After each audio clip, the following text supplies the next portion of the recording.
eessarraa dhufte? Kamisee walloo si deemte. Akka dhalatee guyyaa meeqatti gattee deemte? Galgala deessee ganama badde. Guyyaa tokkichaa moo? Wallaahi. Rabbitti marraru rabbi yoo na fudhate maalan biyya kan jiran jedhan onni jechuutti jira. Kan dhibanaan qaba dhibanaan kiyya maali? Midhaan daabboo takka yoon argadde guyyaan lama nagaa.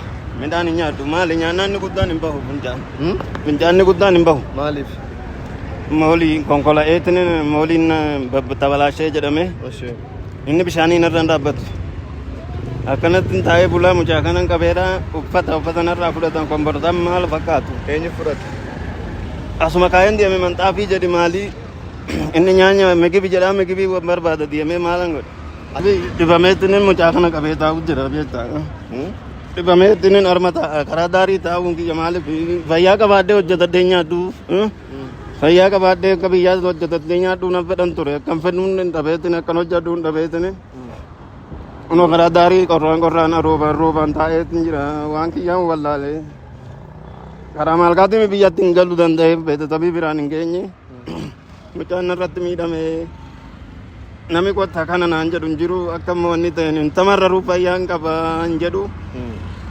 Rabbitti marraru rabbi yoo na fudhate maalan biyya kan jiran jedhan onni jechuutti jira. Jiruun ananatti gallabaa'eera waan takka shiidhamaa waan jedhu hin qabu. Daa'ima kanaa jedheetiin akkana ta'utti hin jiranii. Jaaladheetiin aduun na rukuteeru wofi na rukuteeru qorra kee bulee mucaan. Eessa jiraattati? Iddoo kana bultaa? Uno atuma kan hin bulu. Ugaata wobichi dhufe ittiin dhaqa malee fakkaatuma. Idduma kana bultaa dhaan? Idduma kan.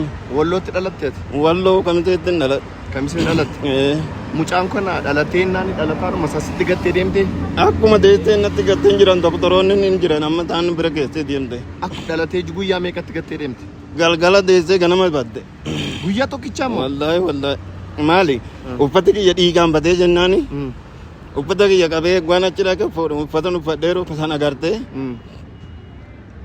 Narra badde inuu waggaa ulfaatu bishaan narra nattala bakka na dhukkubutti la bakka bishaan nammoo qobeechuu. Iddoo ati manaa kee jirtu hin beektu ammati?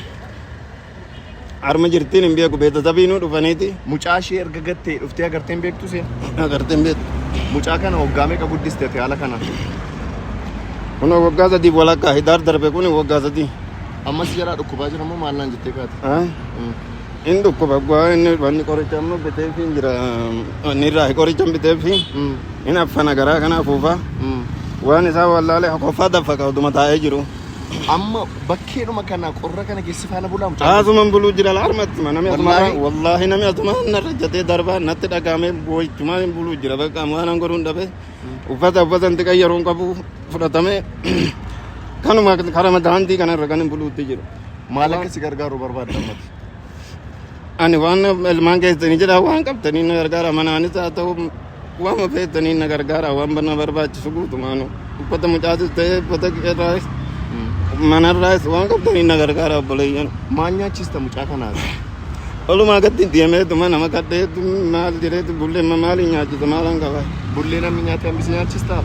Maalan godhayyuun fayyaan qabu hin hojjedhu. Mucaa baattee deemteeti kanati bullee barbaadduuf moo as ciibsitee deemte? As ciiseetti kan nuun amma ciisee mii? Gamboon ture amma. Ati mucaa sitti gattee deemtaa? Maalan godhayyuun jiruun halkanii guyyaan tokko natti ta'eera. Aduu bakka bishaan yoo roobe kun tontoree uffati tontoreeti laphee irratti qabbeeti kan hin ciisu mucaa. Namoonni viidiyoo kan laaltan waan dandeessaniin obboleessa keenya kan akka gargaartan waamicha namummaa isinii dabarsuu barbaada. Namoonni immoo nama kana laaltanii gargaaruu hin dandeenye maaloo rabbiif jedhaatii sheer godhaa namni sin bira jiru sin jala jiru argee deeggaruu danda'a waan ta'eef jechuudha.